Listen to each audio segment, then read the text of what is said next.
Last week, we had Iran struck a ship going through the Strait of Hormuz with a drone. And this was a big break of the ceasefire, the MOU. And that is, it gave the neocons a juicy steak to eat and say, we told you, you can't negotiate with Iran.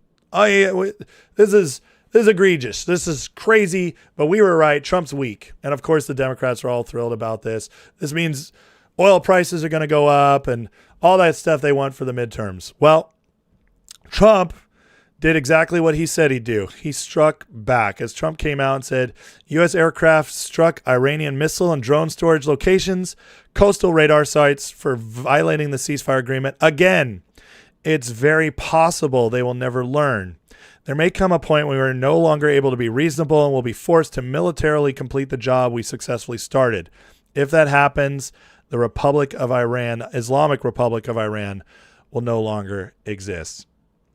This was a big call out. This is just like when he said, we'll end their civilization a couple months ago. Everybody freaked out about. And we did. We lit them up over the weekend. Destroyed all kinds of military sites. And Iran, in all this, just, having a bad weekend. Here's some of the footage. Lit them up, man. But this is how you enforce it. You don't play games. You don't play games. You go after them. Iran only responds to strength. And, of course, after all this, they did respond. Very interestingly. They came out and said, Iranian state media says it now has no choice but to obtain an atomic bomb, to remove the military option for occupation and partitioning of Iran from the table. Iran absolutely must reach nuclear deterrence so current negotiations can be conducted from a correct position. Iran adds the acquisition is not only driven by negotiation leverage, but also by Trump's two recent nuclear threats against Iran, including his April warning that a whole civilization will die tonight, and one big glow is coming out of Iran. It is also among the most direct nuclear weapons advocacy published on Iranian state media to date. Well, I thought they didn't have a nuclear program. I thought they didn't want nukes. Is that what they told us? Is that what we were told? Interesting. Tom Luongo puts this out, but this was always their ploy. Act out on the world stage, terrorize everyone, lie through their teeth like the good little muzzies they are, go for the bomb to threaten the world because that's the only option they ever had. It was the ultimate grift. But the first rule of escalation is you never go nuclear. Once you do, you can't bargain down. So with this threat, the IRGC seals their fate. Obama did this with Iran's original SWIFT expulsion, nuclear option, financial markets, and set us on the path to today. It's become increasingly clear the move was the opening gambit in this game to purposefully drive the IRGC's revenue streams underground into the shadow banking system to hide the build-out by the centrifuges.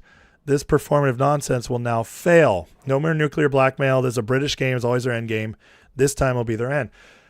What did Trump just accomplish, in other words? He got them to admit it.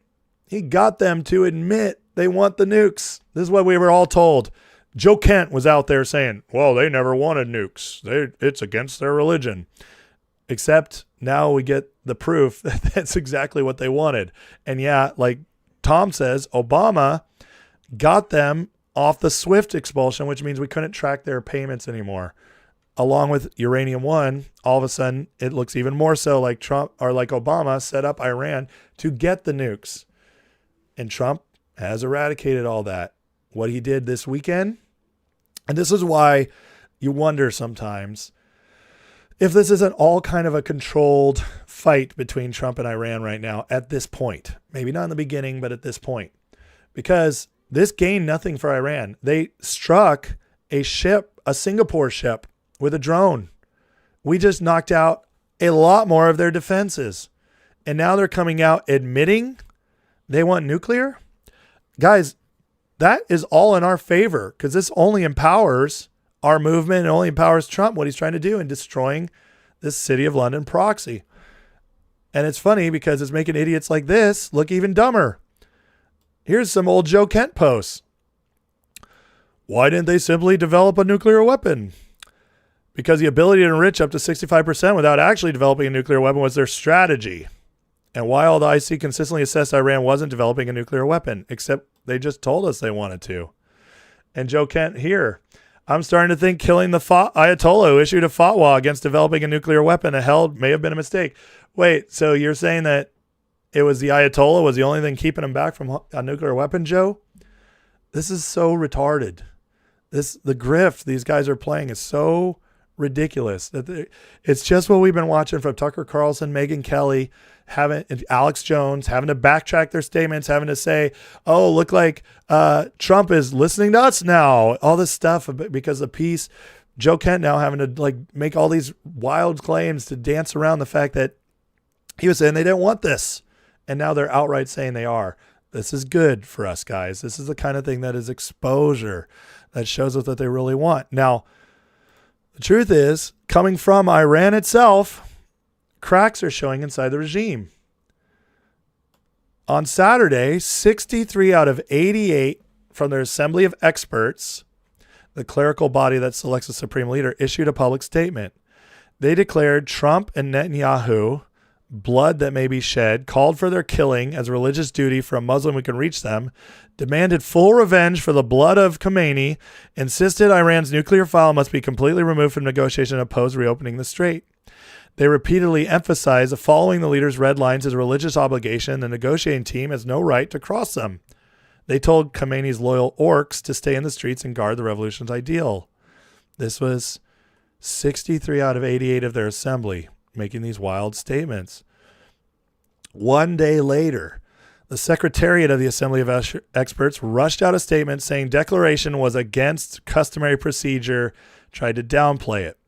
These are the same mullahs who, within days of Khomeini's elimination, quickly installed Mojtaba as supreme leader. Now they are clashing with a faction negotiating surrendering to U.S.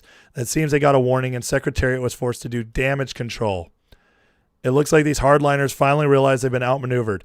They thought installing Mojtaba would secure their power, but another cartel is now selling everything out in his name. Interesting. It looks like civil war happening in the ranks of Iran, which means their government is faltering. And it means their government could be overturned by the people maybe soon if they want to go for it.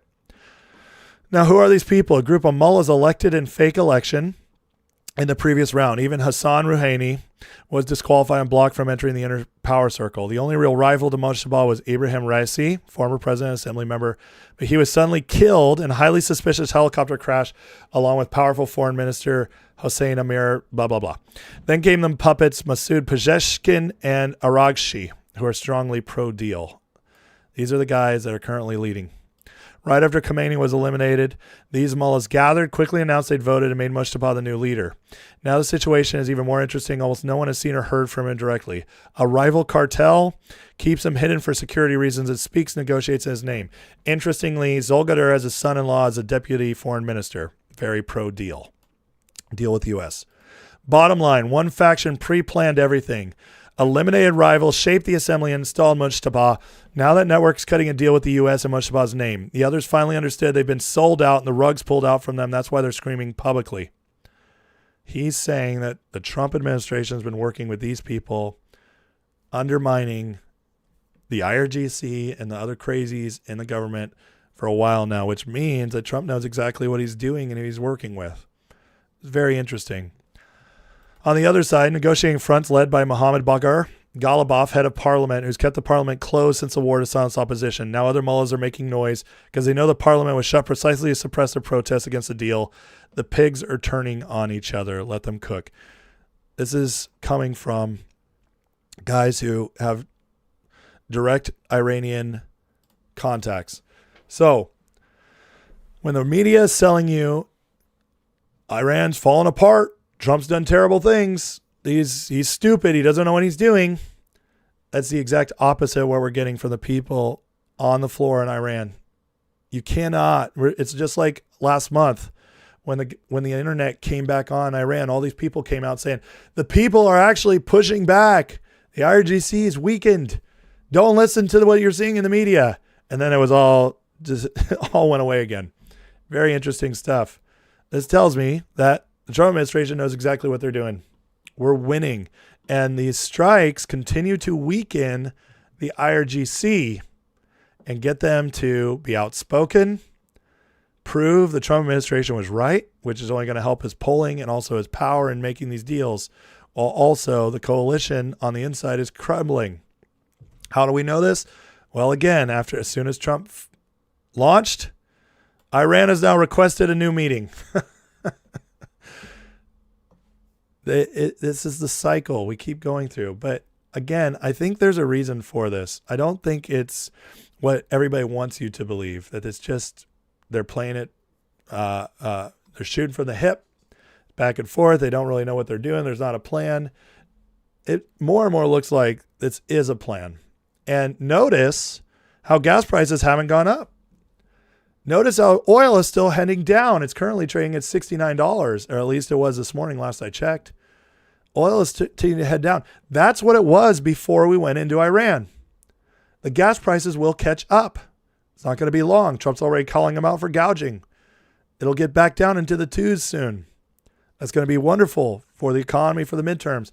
And notice that because Trump got this MOU in, that he's able to strike Iran, he's able to deal with all this chaos over the weekend, and yet oil prices didn't budge. Strait of Hormuz is open.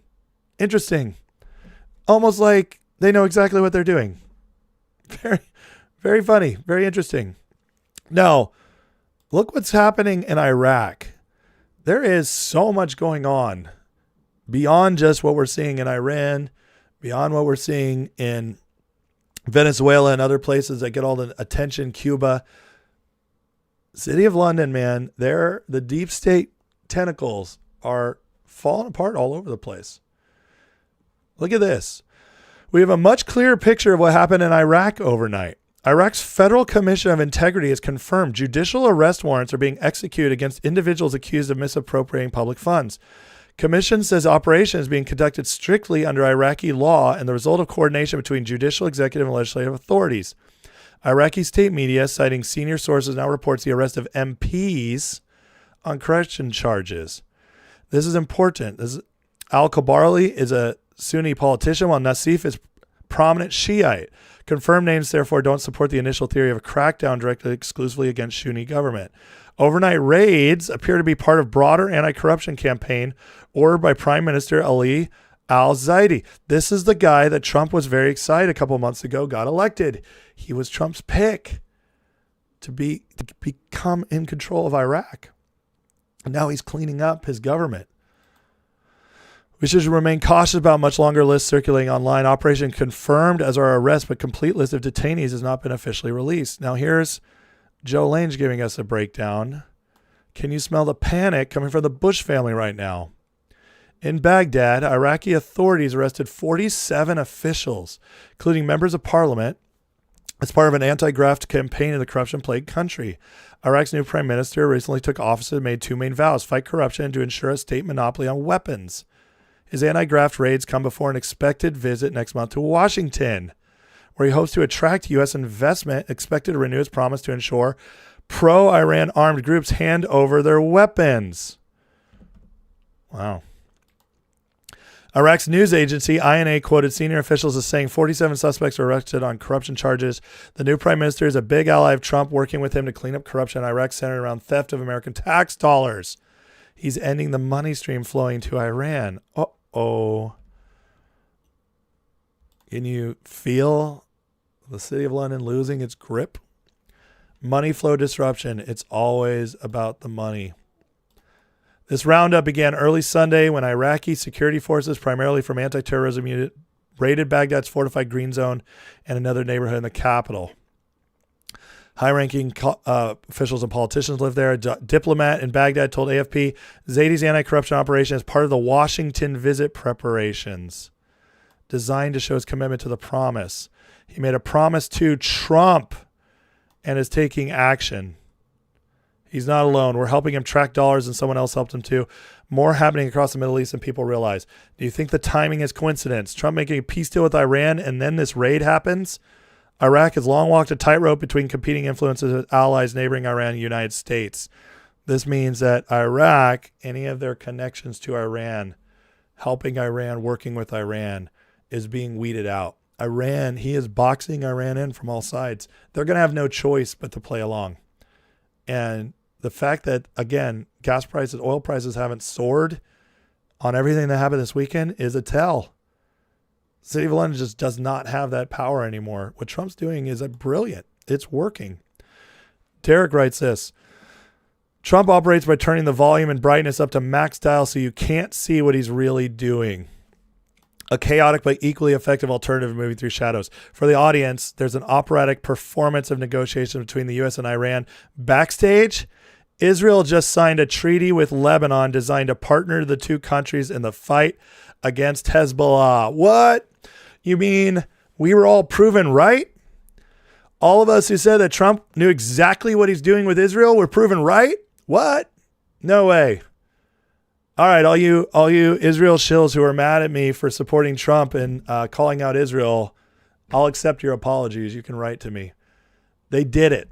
Trump got them to stop targeting civilian buildings and work with Lebanon, and now they've signed a treaty with Lebanon. What? Funny how that works. Funny how Trump's right about pretty much everything. I love it.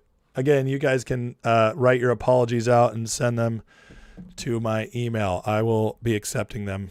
And don't worry, I won't put you on blast. Middle East is cutting out Iran like a cancer, and that surgery is being missed because the TV in the waiting room has been set to max volume. You know what this means, guys? This means that Trump, nation by nation in the Middle East, is getting the right people in place to bring peace to the Middle East, to eradicate the terrorism, to eradicate the financial shadow banking that funds all this stuff, to get rid of the big bully in the neighborhood, Iran with its nukes, and take and depower, I don't have a better word for that right now, to weaken the Islamic Republic and the IRGC, get them all weaker and weaker and weaker, weaken the mullahs, get the moderates in place, and as a bonus, dangling a carrot in front of them, give Iran the potential, and controlled by the moderates, to come back on the world stage and be treated like a nation, creating economic ties that mean massive penalties if they screw up. Because once those people start experiencing a better way of life, they're not going to want to go back. Look what's happened with Saudi Arabia, United Arab Emirates. Those nations aren't looking to blow up Israel anymore, are they? Nope. The Abraham Accords, not all those nations are in it, but it was a start for all this.